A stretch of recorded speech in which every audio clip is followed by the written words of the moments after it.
What up, world? My name is Young Quicks, and I'm a recording artist, a bilingual entertainer. I've been doing music for about 10 years. I've been smoking for about 10 years, and this is the Get Down.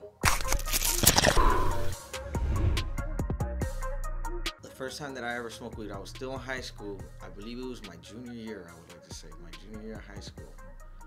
Because growing up, my mom always told me that cannabis was from the devil, so I was always scared to touch it. So we were at my buddy's garage. I won't say his name. We were at my buddy's garage, and his big brother was making this pipe out of foil, this type of pipe. And you know, like, well, we were there, you know, I tried it. I remember we ate like a whole pizza after. That's all I remember. Now, I laid off my hands really off the flower, and I just smoke straight concentrates with the torch and the nail, and that's my thing now, like on a daily basis. The fact that you don't smell like it, you could go out and I could go right now, take a dab hit, and then I could go stand in the line of Walmart, and nobody will suspect anything, won't even know that I'm high as hell. Like I just smoked 10 blunts, bro. But if I smoke 10 blunts and I go inside Walmart, I'm pretty sure half the line is gonna have a certain reaction towards it. To me, it's a better high, but I don't know. It depends, because like I said, my first time that I hit it, I had a crazy reaction. So my reaction at that first time that I ever hit a concentrate maybe should have made me stop, but it didn't.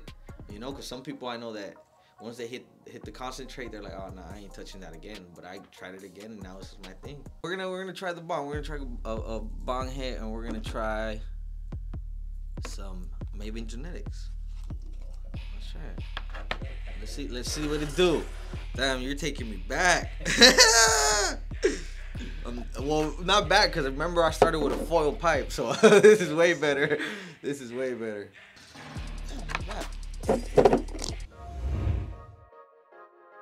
At the age of 18, I had my first song on the radio, and I came out on TV the next year. So like, I think at that time I felt like I was probably, you know, like unstoppable, you know, and I felt like, you know, maybe my life was gonna change, and I had every chance to give up, and I never did. So I just think, as long as you believe in yourself and you want, and you have the work ethic, because you have to work for it. Nobody's gonna give you nothing. You have to, and obviously try to move, you know, try to adapt with the times and make good music, because that's what I'm trying to do. If you're trying to be a skater, make sure you're a good skater, you know, because anybody can pick up a skateboard like anybody can pick up a mic, but you just got to be good at it and keep trying and don't give up, and make sure the people around you believe in you and you believe in yourself, and just work.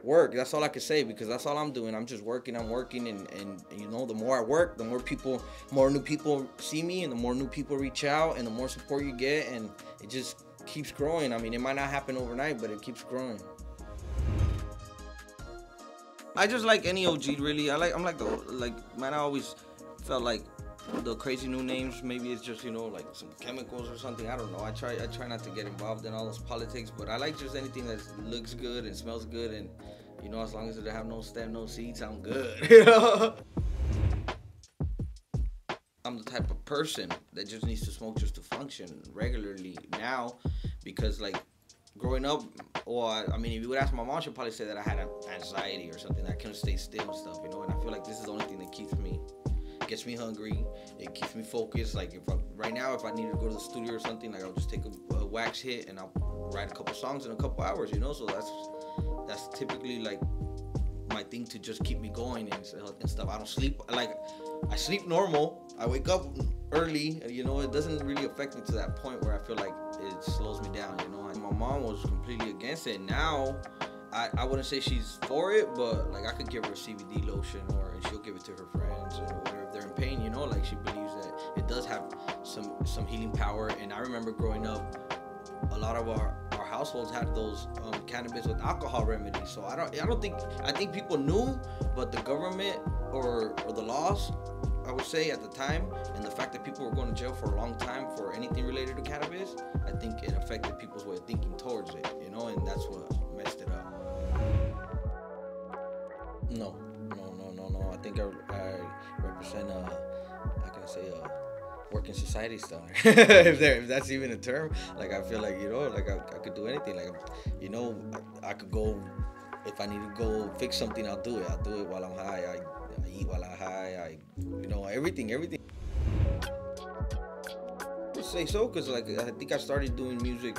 It went hand in hand when I started the smoking, and they say that some of the greatest hits ever written in music were under the influence of something. So it helps your brain just probably opens up some pores. I don't know what it does exactly because I'm not a brain, but I'm pretty sure it does something, and it helps you just, you know, like focus on your craft, whatever you're trying to do at that moment. The one that I took before the camera was rolling, and this is all I've been smoking. I say it's like I took a dab, so yeah, I'm pretty high. My favorite munchies? Oh man.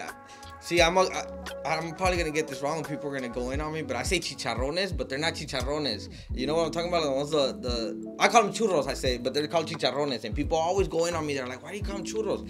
That's just what I call them. The ones that the vendors be selling with the chile and limon, and I throw a little cheese on it from the corn. You know what I'm saying? That's my thing. That's my munchies. If I ever see a street vendor, I always stop them. And if not, if I'm in my mom's crib, because she lives over there, she lives where the vendors always go, and I'm always like, if I hear them, I'm running. And if not, I'll send somebody to go look for them, and I just, you know, because that's my thing. That's my thing. That and a little raspado, vanilla raspado.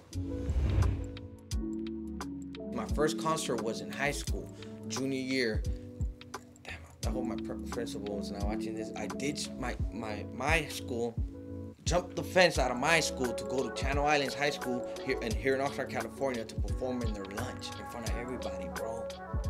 Robert Garcia was working at that time at that school, and he was like doing something, and he saw me. He was right there on stage with me, and I remember like one of my buddies that I went to elementary with was a DJ. That's how it all happened. He set it up, and it was cool, bro. There was a line of girls asking for pictures and everything, so it was cool. That was like my first concert. I was nervous, of course. Bro, I've always been small, like height-wise. I've always been small, so like think about it. Like you're going to a whole new territory from one school to a different school, and you're just gonna go in there and just perform in front of everybody in lunch, whether they like it or not, from the middle stage, you know, like whether they like it or not, you know. And that's basically what we did. Your vision, you start seeing like, okay, well, if I could do that at one school, I could do it at other places, you know. So then after that, we did it at our own school, and obviously, well, you know, and then we kept going, you know, like it's just like even after graduating out of high school, I went back to my school to perform at the rally as a surprise, and it was cool. Like one of my boys had to act like a security guard because it was pretty, you know, the people were showing love, man. My teachers wanted me to go talk to the classrooms, and I was like, nah, I'm not ready yet, you know, because I don't feel like I'm at that level yet. I'm not gonna go and lie to them and tell them, oh yeah, look, I did this. Like I'd rather, you know, get to a certain level where I could feel like I could go back and then, you know, be like, hey man, I did it. Let's do it.